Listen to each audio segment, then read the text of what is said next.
सभी भैया बहनों को नमस्कार। मैं दीपक कुमार सरस्वती विद्या मंदिर inter college sector 2 BHL Ranipur Haridwar से ये आपके लिए मैं लेकर आया हूँ भारत और समकालीन विश्व कक्षा 9 के लिए इतिहास की पाठ्य पुस्तक का तीसरा भाग। ये मैंने आपको पिछले पाठ में बताया था कि फ्रांस संवैधानिक राजतंत्र बन गया था और अब सम्राट की शक्तियाँ सीमित हो चुकी थी। संविधान के अनुसार देश चलने लगा था। अब शुरू होता है टॉपिक नंबर 3, फ्रांस में राजतंत्र का उन्मूलन और गणतंत्र की स्थापना। लिखा हुआ कि फ्रांस की स्थिति अगले वर्षों में भी तनावपूर्ण बनी रही। लुईस 16वां, जिसने मजबूरन संविधान पर हस्ताक्षर तो कर दिए थे, परंतु अपने पड़ोसी देश प्रसा के राजा से लगातार संपर्क में बना हुआ था।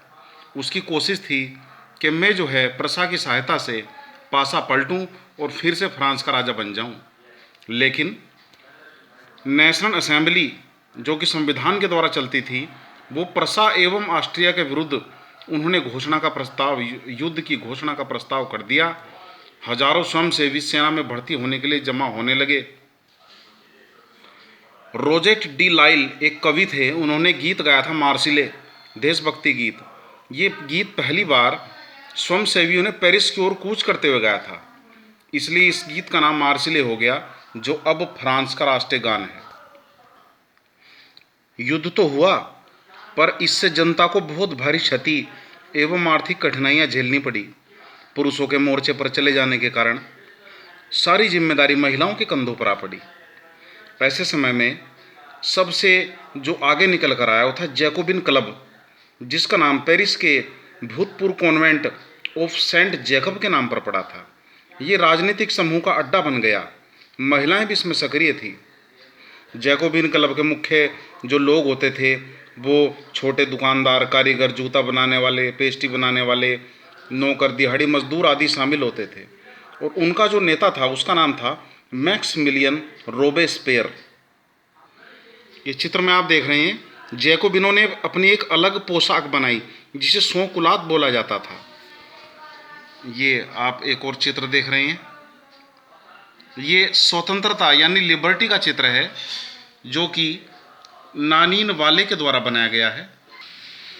आखिरकार 1792 में जैकोबिनों ने खाद्य पदार्थों की महंगाई को लेकर पेरिस वासियों को लेकर एक हिंसक विद्रोह कर दिया। उन्होंने महल पर धावा बोल दिया। असेंबली ने शाही परिवार को जेल में डालने का प्रस्ताव पास कराया। नवनिर्वाचित असेंबली को कन्वेंशन का नाम दिया गया और 21 सितंबर 1792 को राजतंत्र का अंत कर दिया गया और अब फ्रांस एक गणतंत्र देश बन चुका था। लुईस 16वां, जो बार बार साजिश करता रहता था, उसे देशद्रोह के आरोप में मौत की सज़ा सुनाई गई और उसे फांसी दे दी गई। उसकी रानी मैरी एंटोइनेट का भी वही हश्र किया गया। अगले 2 सालों में सबको लगा कि अब गणतंत्र चलेगा और सब कुछ सही होगा, लेकिन ऐसा नहीं हुआ। अगले 2 सालों को आतंक राज कहा जाता है, क्योंकि जैकोबिना का जो नेता था रोबेस्पेयर, उसने नियंत्रण एवं दंड की सख्त नीति अपनाई और अपने सभी विरोधियों को जेल में डाल दिया। वो एक गिलोटिन नाम की मशीन का इस्तेमाल करता था, जिसमें एक लटकता आरा होता था, जिससे अपराधियों का सिर धड़ से अलग कर दिया जाता था। इस मशीन का नाम उसके आविष्कारक गिलोटिन के नाम पर पड़ा था। रोबेस्पेयर ने वो हाल किया देश में कि आखिरकार 1794 में न्यायालय द्वारा उसे दोषी ठहराया गया और उसे भी गिलोटिन पर चढ़ा दिया गया। इस प्रकार से रोबेस्पेयर के आतंकराज का अंत हुआ। आज के टॉपिक में बस इतना ही, बाकी अगले टॉपिक में।